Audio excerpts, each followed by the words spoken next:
guys, and welcome back to our channel. I'm Kalyn. And I'm Robert. Today we have a question that was left in the comments, and so we thought we would answer it for you guys in a video because there's a lot to talk about.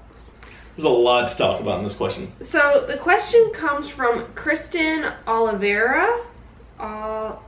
Oliveira. I'm sorry if I pronounced your name wrong. So they said, love watching your vlogs. If you don't mind sharing, what are some of the things you have decided you will or will not consider for foster adoption when it comes to the children? For instance, race/ethnicity, disabilities, situations the children are coming from. Love you guys. We love you too, and you're awesome for leaving us that comment. Well, let's start with one thing. Let's start with the age. We do have an age range. We're looking at 0 to 3 years old. We really don't want to accept anything older than that. And now let's tell them why. Reason being is because we're young. So we still want to keep it like age appropriate. And this is going to be our first child, and I don't think I want my first child to be like a 10-year-old. Yeah. Well, there's a few reasons we want to keep it from 0 to 3. And so age appropriate is one. I'm 30, she's 29. I mean, technically we could have a 10-year-old if we had our kid right out of high school. Yeah. But being that this is our first child ever, that we have not been parents before, we've never dealt with this, we're not quite ready for like the big leagues just yet, right? So Kalyn takes care of babies all day long, and I do good with toddlers. We want something that's not going to be so overwhelmingly difficult on day one. Well, they probably will be pretty difficult, but they'll be less. Well, it'll be less difficult than, say, a 10-year-old who wants to run away from the house. Yeah, that's true. So as far as ethnicity and race go, we don't have a preference. We don't care. They have to be whiter than her. They have to be this way right here. No, we really don't care. We thought about it for a while, and it's like, even if we adopt them, it doesn't matter. I'm Native American, by the way, if you didn't know. So we don't care about race. Why don't you care about race? Because some people out there might care about race, and that's perfectly fine if you care about race. Yeah, I was watching this one YouTuber where she does foster care, and she was talking about, and she adopted out of foster care, but she was saying, like, don't feel bad if you have a preference, because some people, if you are Caucasian, you might want a Caucasian baby because you want to look alike. Same with African American. If you're African American, you might want African American child because you want to look alike. But to us, it doesn't matter. Doesn't really matter. Well, it doesn't matter. It doesn't matter to us. And some of the things that we did think, like some of the red flags that threw up for me was like, well, I really don't know how to take care of an African American's child's hair.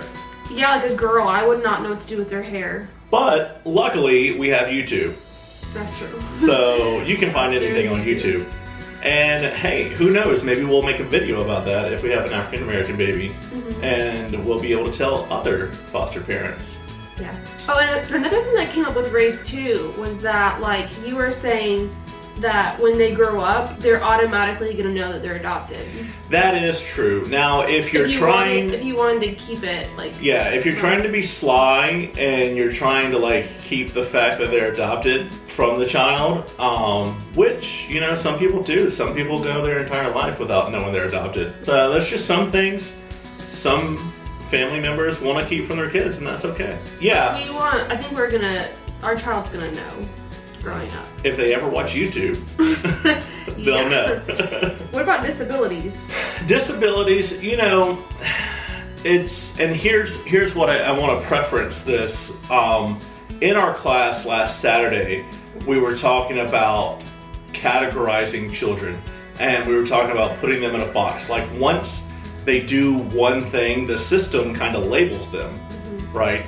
So that's something for me that I absolutely do not like. And I know that a disability to the system's eyes could be nothing more than ADD or ADHD or something like that. And when I was growing up, I was labeled ADD and thrown into another class with other kids for a very long time and got very far behind. And I was mad like the entire time because I was labeled ADD when I wasn't ADD. I mean, it was just like a little bit extra. All I needed was more like exercise and more recess. I went from a private kindergarten and first grade school to a public second and third grade where I just got behind. So that's the thing with disabilities. Now, we're getting licensed for regular foster care, so we wouldn't be a child who's like severely disabled, like if they are wheelchair bound and have like they're a vegetable or whatever, they would not be coming to us. No. That's a whole different license. That's a whole different license. You have to become licensed for that. So disabilities that we would be looking at would be like what he said, like ADD, ADHD. Maybe, some people consider cleft palate a disability. That's not a disability to me, but no. But things that require extra medical attention, like from a specialist, like not something that requires extra recess. Obviously we'll take those all day long. If they're allowed to be in our home based off our license, then we would probably take them. What about situations the children are coming from? I don't really think it matters because every child is going to react to a situation in a different way. So one child may have witnessed like this horrible, awful thing and they take it very well, whereas another child, I don't know. I just think that children, you can't just say like, oh, I'm not going to take anybody who has been through this and this and this. Yeah. So if you say like, I'm not going to take anyone whose parents were murdered, then that's awful.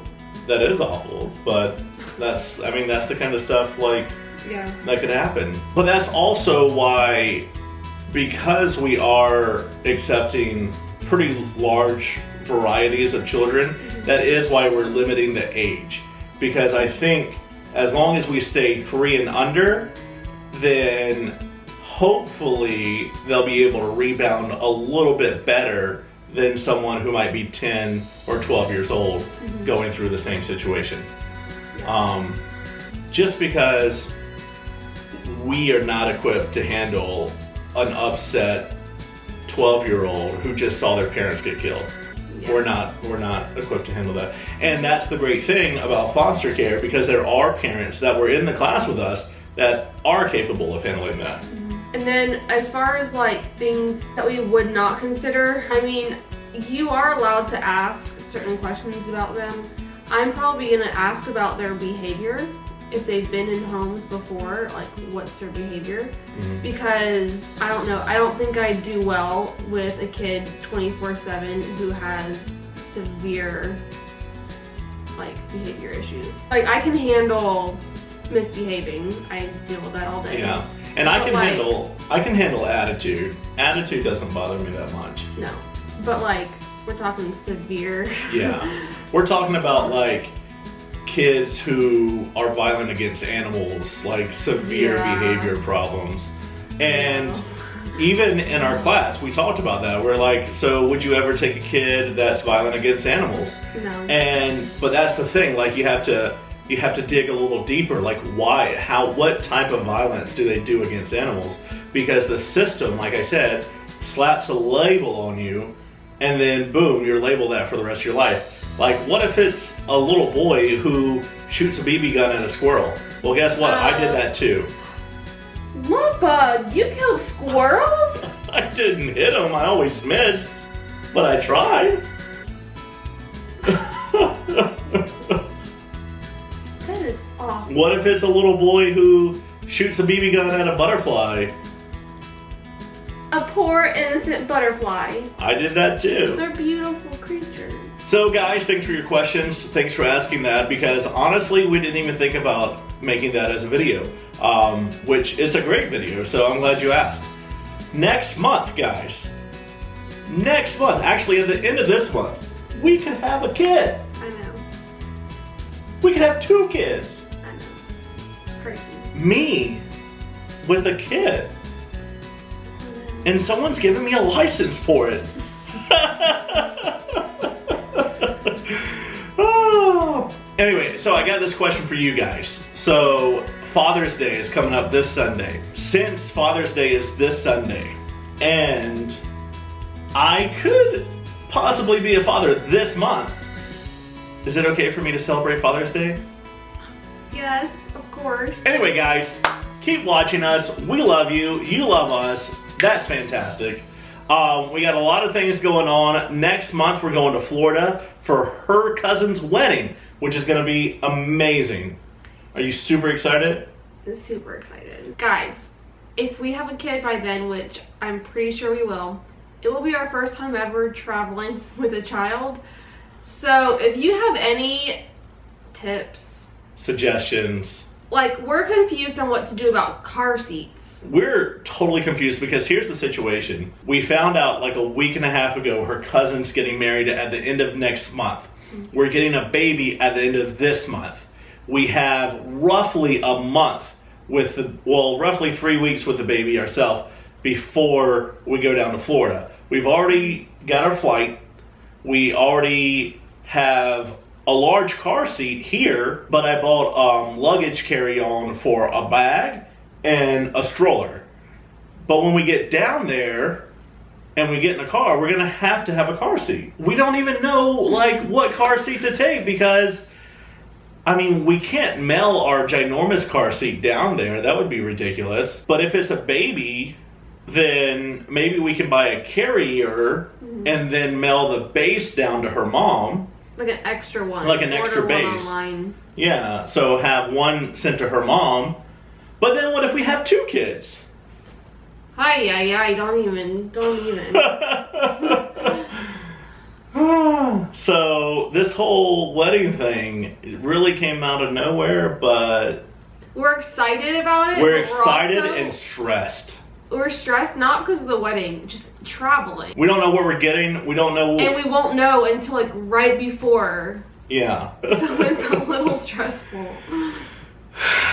And a pack and play. Like, and a pack and play, yeah. Something like that. Like, please, give us tips. Give us answers. Help us. Oh, life is exciting. I love it. Alright, we will see. Thank you so much for watching. Don't forget to like the video if you liked it. Don't forget to leave a comment below. We might just make a whole video out of it. And don't forget to subscribe if you haven't already. And we'll see you guys next time. Bye! Adios!